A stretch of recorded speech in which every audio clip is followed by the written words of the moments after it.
મિત્રો સ્વાગત છે તમારું અમારી ચેનલમાં અને આજે આપણે સાંભળીએ એક હૃદયસ્પર્શી પ્રેરણાદાયી સત્ય ઘટના કહાની।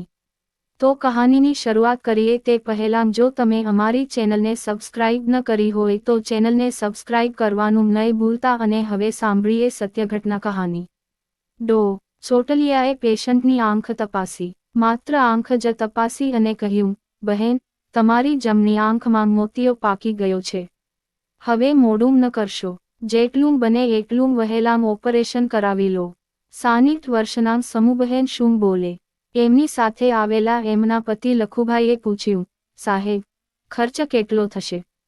તમારું બિલ, દવાઓ, દવાખાનામાં રહેવાનો ખર્ચ આ બધું ભેગું થઈને કુલ આંકડો કેટલો થશે? આ પ્રશ્ન સાંભળતી વખતે પણ ડો.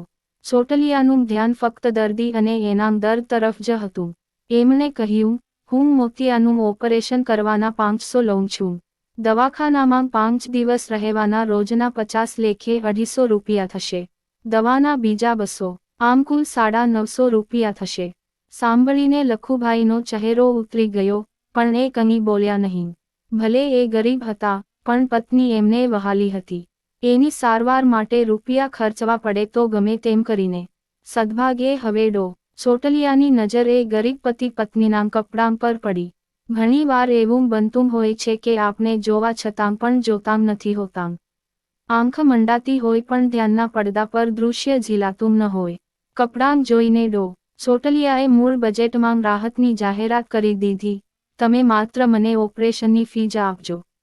5 દિવસ રહેવાની ફી માફ, અને દવાઓ મારા તરફથી। લખુભાઈનો ચહેરો ખીલ ઉઠ્યો। પૈસાનું 50% સંકટ પળવારમાં ઉકેલાઈ ગયું। એમણે તો અત્યાર સુધી એવું જ સાંભળ્યું હતું કે ડોક્ટરો દર્દીઓના ખિસ્સાં કાપે છે। આજે ખબર પડી કે તબીબી વ્યવસાય દેશનો એકમાત્ર એવો વ્યવસાય છે જ્યાં દર્દી કરગરે એની રાહ જોયા વિના પણ ડોક્ટર બિલ ઘટાડી આપે છે।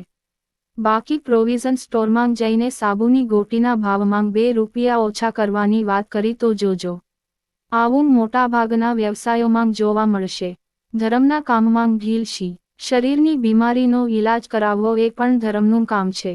લખુભાઈ પત્નીને લઈને ગયા અને કહેતા ગયા, અમે આવતા અઠવાડિયે આવીશું। રૂપિયાની જોગવાઈ કરવી પડશે ને? અહીં દરેકના મનમાં 2 પ્રશ્નો થવા જોઈએ।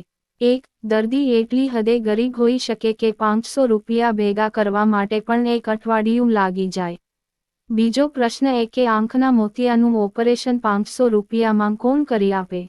આ બંને સવાલોનો જવાબ એક જ છે, આ ઘટના આજકાલની નથી, 1985ના વર્ષની છે। ડો. ચોટલિયાએ જૂનાગઢમાં નવી સવી પ્રેક્ટિસ શરૂ કરી હતી।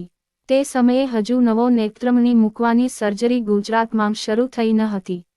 જૂની પ્રથા પ્રમાણે મોતિયાનું ઓપરેશન કરવામાં આવતું હતું। એ પછી 5 દિવસ આંખનું ડ્રેસિંગ કરવું ખૂબ આવશ્યક ગણાતું હતું। આજની જેમ ઓપરેશન કરાવીને તરત દવાખાનામાંથી રજા આપી દેવામાં આવતી ન હતી। કેટલાક દિવસો સુધી ડાબલા જેવાં કાળા ચશ્મા પહેરવા પડતા હતા। એ પછી મોતિયો ઉતરાવેલી આંખના ચશ્માનો નંબર કઢાવીને એ નંબરના કાચવાળા ચશ્મા પહેરવા પડતા હતા। એટલે સર્જરીની ફી આજની જેમ 80,000 કે 1.5 લાખ રૂપિયા જેટલી થતી ન હતી। ડો. ચોટલિયા માટે 500ની ફી વાજબી રકમ હતી, લખુભાઈ માટે આ રકમ ખૂબ મોટી હતી। ભેગી કરવામાં 1 પૂરું અઠવાડિયું લાગી જાય એટલી મોટી। બરાબર 8મા દિવસે સમૂબહેનને લઈને લખુભાઈ આવી પહોંચ્યા। એ દિવસે ડો. ચોટલિયાએ બીજાં 3 ઓપરેશન્સ રાખ્યાં હતાં। એ પછી સમૂબહેનનો વારો હતો। જ્યારે સમૂબહેનને ટેબલ પર લીધાં ત્યારે ફરી એકવાર ડોક્ટરની નજર એમના વસ્ત્રો પર ગઈ। જર્જરિત સાડલામાં મારેલાં 7-8 થીગડાં જોઈને એ દ્રવી ગયા।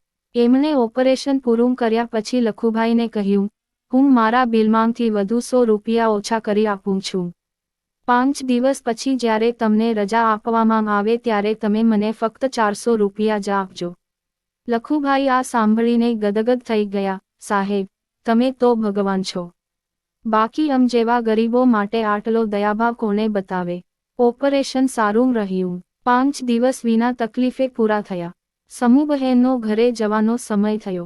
લખુભાઈ ડોક્ટરને મળવા માટે કન્સલ્ટિંગ રૂમમાં આવ્યા।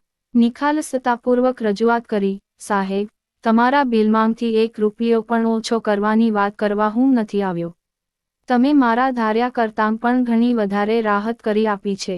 હું એવું કહેવા માટે આવ્યો છું કે અત્યારે તમને 200 રૂપિયા આપું તો ચાલશે.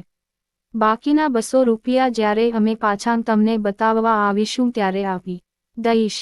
હું 500ની વ્યવસ્થા કરીને આવ્યો હતો પણ તમારા દવાખાનામાં અમે 5 દિવસ રહ્યા એ દરમિયાન બહારથી ચા નાસ્તો અને જમવાનું મગાવ્યું તેમાં 200 રૂપિયા વપરાઈ ગયા. 300 રૂપિયા બચ્યા છે એમાંથી 100 રૂપિયા બસભાડાના રાખીને બાકીના 200 તમને. ડોક્ટરને ખબર હતી કે સમૂહબહેન ગીરના એક નેસડામાં રહેતા હતા. 2 જણાનું ટિકિટ ભાડું 100 રૂપિયા થતું હતું. એમણે ઉદારતા બતાવી, તમે મને 100 રૂપિયા જ આપો. 200 રૂપિયા તમારી પાસે રાખો. અચાનક જરૂર પડે તો કામમાં આવે. ફરી પાછા આવો ત્યારે મને 300 રૂપિયા આપી દેજો. સમૂહબહેન અને લખુભાઈ ગયાં તે ગયાં. 15 દિવસ, 1 મહિનો, 2 મહિના, સમય વીતતો રહ્યો પણ એ બંને દેખાયા નહીં. ડો. ચોટલિયાએ દુનિયા જોયેલી હતી, દુનિયાદારી જાણેલી હતી. એ સમજી ગયા કે બાપડા આ ગરીબ દંપતી પાસે પોતાને આપવા માટેના 300 રૂપિયા નહીં હોય એટલે એમણે બીજા કોઈ ડોક્ટર પાસે જઈને ચશ્માના નંબર કઢાવી લીધા હશે. વધારે દૂર જવાનો સવાલ પણ ક્યાં હતો. ગીર સાસણથી વેરાવળ સાવ પાસે જ પડતું હતું. વેરાવળમાં આંખના ડોક્ટર માત્ર 5 રૂપિયા ફી લઈને નંબર કાઢી આપતા હતા. ડો. ચોટલિયાને 300 રૂપિયા ગયા એ વાતનો અફસોસ ન હતો, એમને દુઃખ એ વાતનું થતું હતું કે ભોળાં દેખાતા ગરીબ લોકો ક્યારેક ડોક્ટરની ભલમનસાઈ અને ઉદારતનો આવી રીતે ગેરલાભ ઉઠાવી જતા હોય છે. ખેર, જો બીત ગઈ, સો બાત ગઈ. ડોક્ટર આ ઘટનાને ભૂલી જઈને પોતાના કામમાં ડૂબી ગયા. પૂરા 6 મહિના પસાર થઈ ગયા. સમૂહબહેનના આગમનની આશા જ્યારે શૂન્યવત થઈ ગઈ ત્યારે એક દિવસ એ આવ્યા. ડો. ચોટલિયા સવારે ક્લિનિકમાં દાખલ થયા ત્યારે વેઇટિંગ રૂમમાં કાળા ચશ્મા ચડાવેલા એક બહેનને જોઈને એમને લાગ્યું કે આમને ક્યાંક જોયેલા છે. બીજી વાર જોયું ત્યારે યાદ આવ્યું, અરે, આ તો સમૂહબહેન છે. સાથે એમના પતિ પણ હતા. બંનેને રૂમમાં બોલાવીને ડોક્ટરે પહેલો પ્રશ્ન આ પૂછ્યો, બહેન, તમે હજુ સુધી આ કાળા ચશ્મા કેમ પહેરો છો? આંખનો નંબર નથી કઢાવ્યો? ના, સાહેબ. લખુભાઈએ જવાબ આપ્યો, નંબર તો કોઈ પણ ડોક્ટર કાઢી આપે એની અમને ખબર છે, પણ બીજા કોઈ ડોક્ટર પાસે અમારાથી જવાય કેવી રીતે? જ્યાં સુધી તમને આપવાના 300 રૂપિયા ભેગા ન થાય ત્યાં સુધી અમારાથી તમારી પાસે પણ કેવી રીતે અવાય? એમાં 6 મહિના નીકળી ગયા. લો, સાહેબ, પહેલાં આ રૂપિયા ગણી લો, પછી બીજી વાત. આ સાંભળીને ડો. ચોટલિયાના મનનો મહાસાગર ખળબળી ઉઠ્યો. એક સાથે અનેક વિચારોના મોજાં ઉછળવા લાગ્યા. ગરીબ માણસોમાં આ કક્ષાની ખાનદાની, અને પોતે એમની દાનત ઉપર સંદેહ કર્યો. જ્યારે આખા સમાજમાં લૂંટ મચી હોય, પારકાનું ધન ઓળવી જવાના ષડયંત્રો રચાતા હોય ત્યારે ગીરના નેસડામાં રહેતા આ ભોળા માનવી 6 મહિના સુધી ચશ્મા વગર ચલાવતા રહ્યા. આવા માણસો પાસેથી ફી લેવાય. ડો. ચોટલિયાએ એમ જ કર્યું જે એમને સૂઝ્યું. મિત્રો, આ કહાની સારી લાગી હોય તો લાઇક કરીને શેર કરજો અને ચેનલને સબસ્ક્રાઇબ કરવાનું ન ભૂલતા. અને હવે ફરી મળીશું એક નવી કહાનીની સાથે. ત્યાં સુધી જય શ્રી કૃષ્ણ, જય શ્રી રામ.